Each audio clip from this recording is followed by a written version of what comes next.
Welcome to another edition of Meet the CEO of the CEO's Club.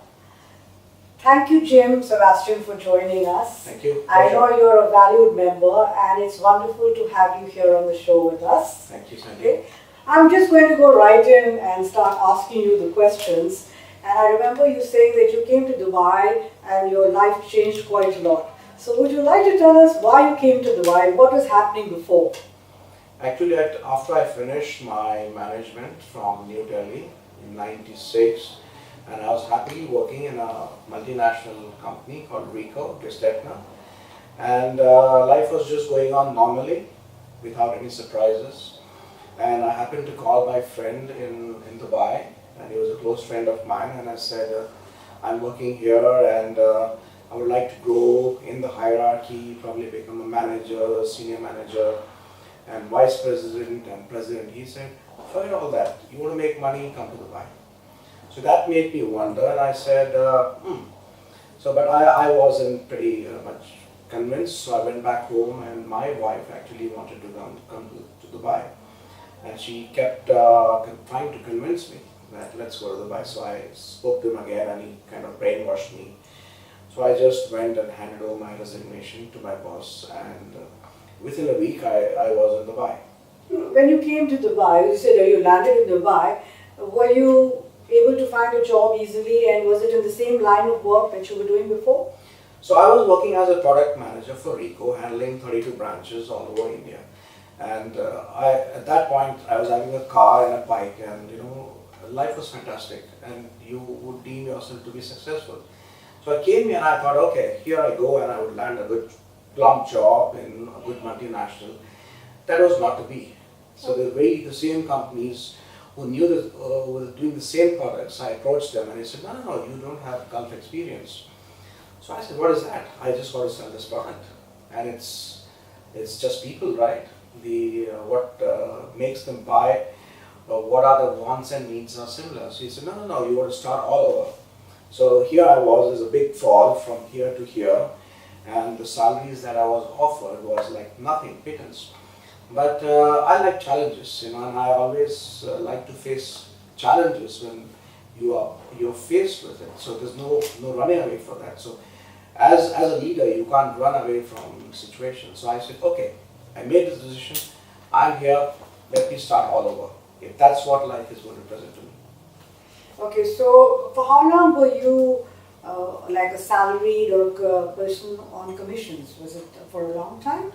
So I went to these big office automation companies in which I had the same experience, but what they offered wasn't very exciting. So one thing which I learned was, if you join a large corporate, you are a small fish. But if you join a smaller company, you can be a shark. So I went to this very small company. It is by no means in your image of a multinational. It is very far from it. One single person running the company. It was a one-man show. It was an engineering firm. So I had to go back. So I made that switch from engineering to office automation, because at that point office automation and FMCG was the fastest growing in India. You get the best salaries. So I had to make that switch back to engineering, and I was selling reinforced pumps. And he offered a very low salary, in fact, much lower than what the other big companies or those people offered. But this person said, I'm going to give you a big commission. And I like to take risks. I said, okay, if I do this, I'm going to leapfrog. Okay. I could get back to what I was doing in Delhi. So that really gave me the challenge. I said, and let me prove. And in a few months, I got a big project of one of the biggest towers selling pumps. But the age gap between us was huge. I was 28 and he was 55. You mean the CEO of the company? Yes, the CEO of the company. And he was 2 generations behind me. The thought process was different. The commissions that he offered wasn't great, or rather he refused to give the commissions that he promised me. So after 1 year I said, listen, let me go. This is not exciting at all. You don't keep up your promises. So that made me think, okay, let me go and join somewhere else. Yeah.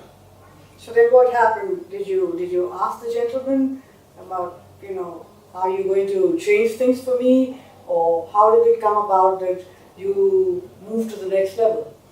Yeah, so that's when I got into business. So I went to him and after 1 year and I said, listen, things are not working out. You don't keep your promises. So let me go. But he wanted somebody who was young and he wanted fresh legs. He wanted freshness of thought and someone who could communicate. So he said he wouldn't let me go. So I said, no matter what happens, I'm going to go.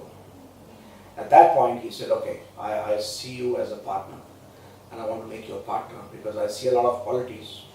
At first I said, oh, there's a huge age gap and there's no similarity of thoughts, but I always knew that opportunity knocks only once. Yes.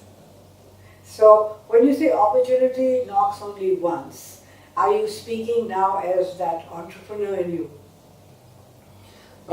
From school days, we used to say that if it's one knock, it's an opportunity, and you do that twice, it's not an opportunity. So you never know. You got to know when that first knock comes, and you got to take it because it may never come. And I don't think it would have come in my life. I wanted to be an entrepreneur, and every person I know wants to be, or most of the people I know want to be an entrepreneur, but they don't know when to take that leap. Okay. So do they do a lot of analysis and then sort of just lose the opportunity? Yeah, people, because they don't have the confidence and they ask a lot of people around them, shall I jump? Shall I do it? So people around you will never take the decisions that you have to take yourself. So when I wanted to take this plunge and I asked my wife and asked my folks and I asked her folks, nobody was a businessman in our family. And the only thing they said is this, no, you will never be successful because your father, your grandfather, your uncles, brother, nobody has done business. So the chance of failure is very high. So I took their advice. I listened to them. But I knew deep down in my heart that this is what I want to become.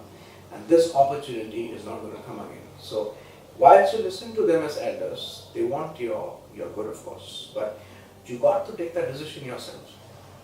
I think that's also very important. So tell me a little bit about Ecoval Trading LLC and what is this company about and why did you start it and where are you seeing it now? So when I started this company, I had not much clue of what are the products I could do, which could be a cash cow.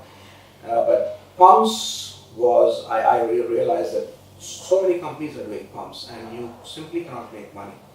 So one of my friends who was a consultant and he said, Jim, get into solar business.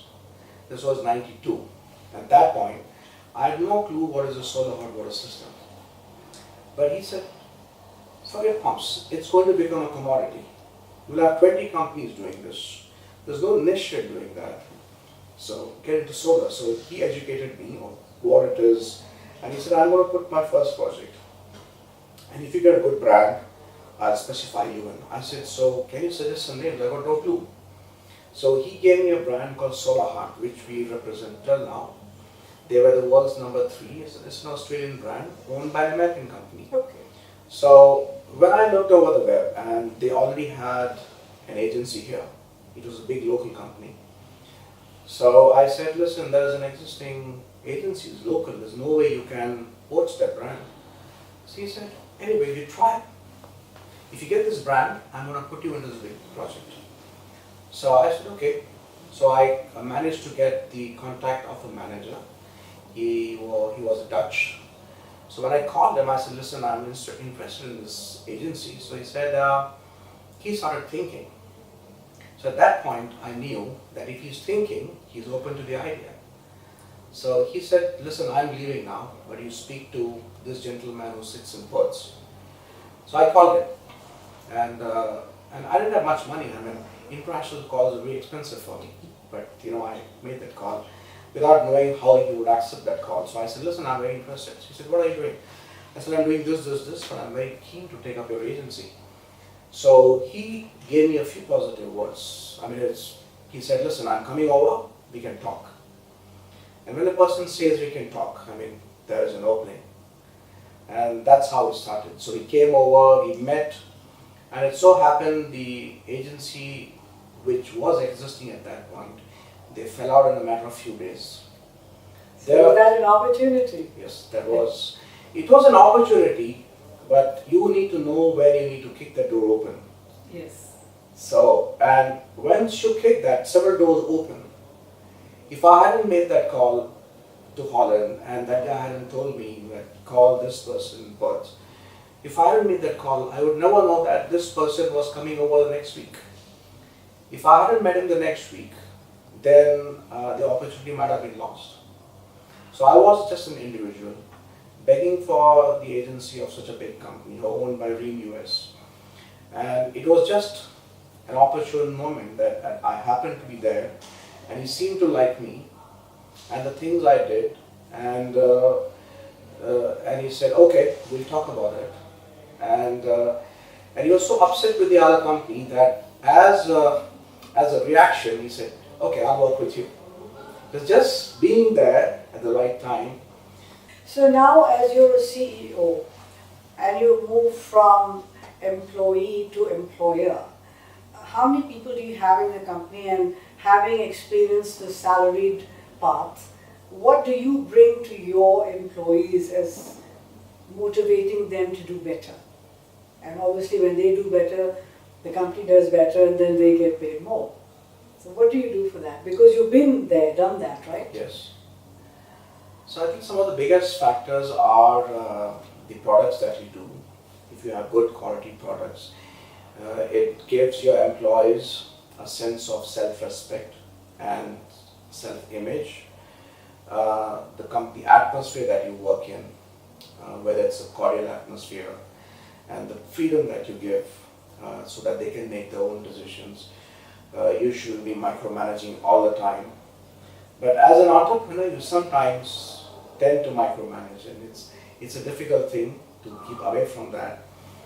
Yeah, so it's a big shift, but when you switch over, somehow you don't realize it, it just happens. But when you become an entrepreneur, there's a lot of responsibility that goes along with that. And one of the things that you think all the time is, how do you pay the next salary? And that what I think builds up the pressure on you, because there's nobody else who's backing up financially. The banks don't back you up. So you got to make your ends meet every day. As an employee, you don't have to think about that at all. But as an employer, you think of that all the time. So any wrong decision you make, you know that it's going to impact your next month's salary. Yes, so you have to be a little more careful. Yes, you have to be more responsible. Very, very careful. Yes. So, where do you see your company 5 years from now? What are your future plans? When we started off, so we started off with solar water heaters and doing swimming pool heat pumps. So we had a sister company who was manufacturing swimming pool heat pumps out of one of the Emirates. And in about 2 years' time, we became the #1 in Dubai selling pool heat pumps. Especially because we were competing with brands out of UK and the US, it wasn't easy selling a product made locally, manufactured here. But we were high on quality, and we became #1, which was a proud moment. For 2 years, we kind of consolidated, and we have learned in our preschools that you consolidate and diversify. So I had these small, simple tenets very close to my heart. Because I've seen a lot of my friends who start a business, very talented, but the mistake that they make is they want to do too many things in a short time. And that's when I said, okay, let's consolidate.